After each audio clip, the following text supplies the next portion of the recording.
Welcome to the deep dive. This is where we take sources you send us, break them down, and really try to pull out the core insights. Yeah, the goal is to cut through the complexity, get straight to those aha moments without you having to read the whole thing yourself. Exactly. And today, we're diving into Gems of Divine Mysteries. It's a work by Bahá'u'lláh. That's right. It's a really fascinating, quite early work of his. It's an Arabic epistle, originally called Jawahirul Asrar, Jawahirul Asra. How would you roughly pronounce that? something like Jawahirul Asrar. And the translation is pretty evocative, too. It means gems or essences of mysteries. Gems of Mysteries. I like that.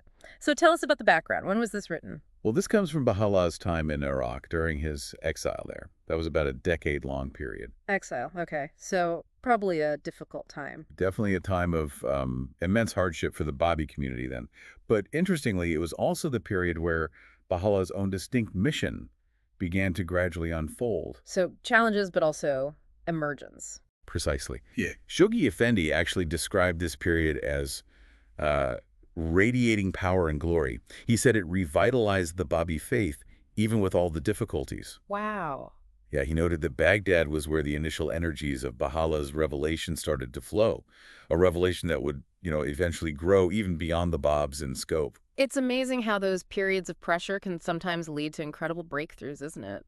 It really is a recurring theme in history, perhaps. So was there a specific reason he wrote this particular text, a specific trigger? Yes, the text itself tells us. It was actually a response to questions from a seeker.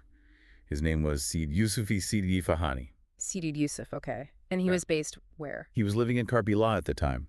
And his main question, the one that sparked the whole epistle, was about the transformation. Transformation. What did he mean by that? He was asking how the promised Mihdí, expected in Islam, could be considered transformed into Ali Muhammad, who we know as the Bab.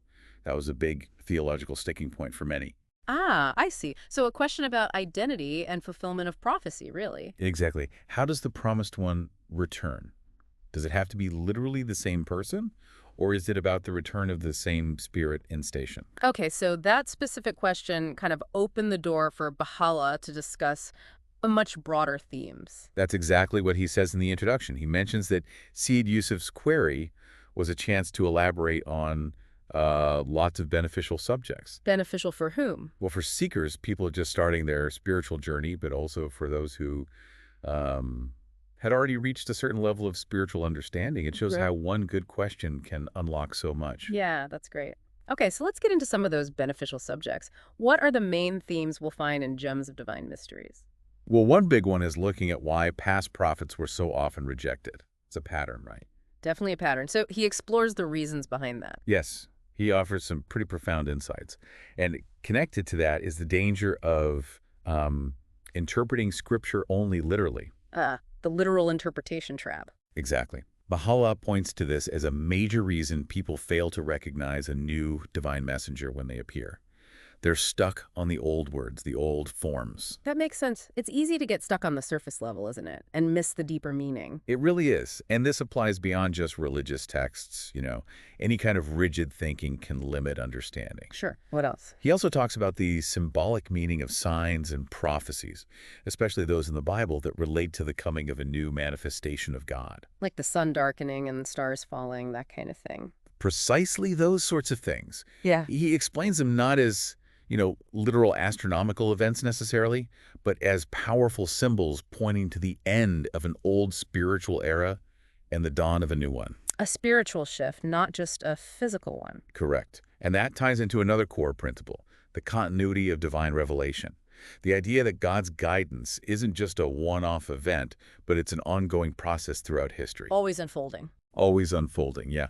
And interestingly, within this text, there are also hints, subtle ones maybe, but hints about Baha'u'llah's own future declaration. Really? Even this early on? Yes, you can discern intimations woven into the text. It's quite remarkable. What about terms like Day of Judgment or Resurrection? Does he touch on those? Oh, absolutely.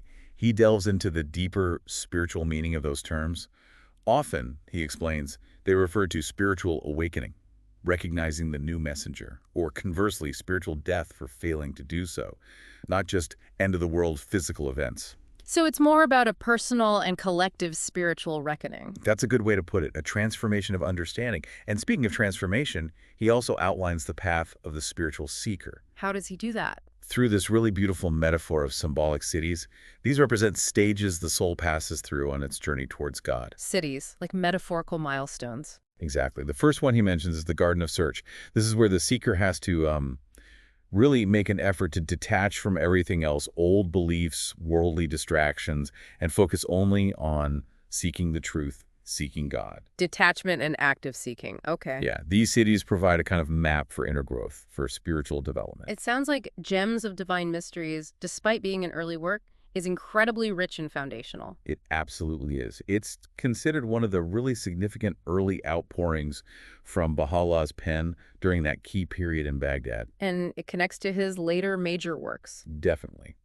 Shoghi Effendi points out how its themes resonate strongly with, say, the Seven Valleys, which is seen as his greatest mystical work, and also the Book of Certitude, his most important doctrinal work. The Book of Certitude, the Kitab-i-Jikwan. Right.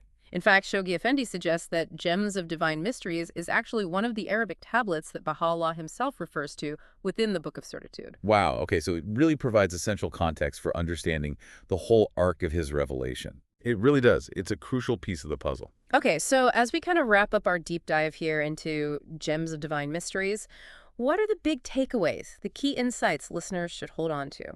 Well, I think first and foremost, it hammers home the importance of understanding that Scripture often speaks in symbols and metaphors. Right, not always literal. Not always literal. Baha'u'lláh really explains how clinging to a purely literal reading has historically been a huge barrier. It stops people from recognizing God's next messenger. Because they're expecting things to look exactly like they did before or exactly how they imagine the prophecy. Precisely. They get fixated on preconceived notions. Yeah.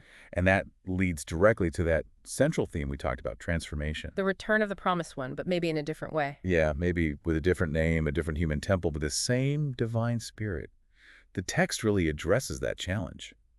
How do you recognize the new manifestation if they don't fit your literal checklist? And that was the original question from Syed Yusuf, wasn't it? That was the core of it, yes. How did the Mihdí transform into the Bab? It all comes back to understanding that divine reality transcends literal fixed forms. And this ties back to why the past prophets were rejected, too. Absolutely. The text suggests a major reason is that tendency to just, stick with the old interpretations, follow the leaders who uphold the status quo. Instead of investigating for yourself. Exactly. Instead, independently looking at the claims of the new messenger with an open heart and mind. It's a kind of intellectual or spiritual inertia. You mentioned the symbolic reading of biblical prophecies earlier, like the sun and moon. Can you give us another quick example? Sure. Think about prophecies like the stars falling from heaven. Gems interprets this not as like literal stars falling, but as the former religious leaders, the stars of the previous religion, losing their spiritual influence and authority with the dawn of the new revelation. Ah, so the lights of the old system fading away. Exactly. It signifies the end of an old religious order and the start of a new spiritual era, a new source of divine guidance for humanity. That makes so much sense when you look at it symbolically. It does. And similarly, he reframes concepts like spiritual life and death. Okay, how so? Well, life, in this spiritual sense, means recognizing the manifestation of God for your time. It's about spiritual awakening, growth, connection. And death. Death is the opposite. It's failing to recognize him, staying stuck in outdated understandings, which leads to spiritual stagnation, being cut off from that life-giving source. So it's about being spiritually alive now through recognition. That's the essence of it. And this whole journey towards recognition and deeper understanding, that's where those symbolic cities come in again. Right, the stages of the journey. Can you remind us of a couple? Sure. We mentioned the Garden of Search, that initial detachment and seeking. Yeah. Then comes, for instance, the city of love and rapture. Love and rapture. Okay, what's that like? That's characterized by, an intense love for God, a longing, a further detachment from self. Then later, you might reach the city of divine unity. Divine unity, seeing the oneness of things. Yes, beginning to perceive the underlying unity behind all creation, seeing God's signs everywhere. And there are even higher stages beyond that. It's a path of letting go of the self and drawing nearer to God. It really paints a picture of a progressive spiritual path, constant growth and refinement. It does. It emphasizes constantly moving beyond attachments and deepening your understanding of reality. It's fascinating. It really highlights how important it is to, look beyond just the surface of things, especially with foundational texts, doesn't it? Absolutely. It kind of challenges you, the listener, to think, Yeah. how often might we be limiting ourselves by sticking too rigidly to literal meanings in any area of life, really? Yeah, what new perspectives, what new knowledge could open up if we allowed for that more symbolic, more nuanced view? Exactly. What other fields of knowledge, maybe completely outside religion, could benefit from that kind of deep dive into their underlying assumptions and meanings? Something to think about.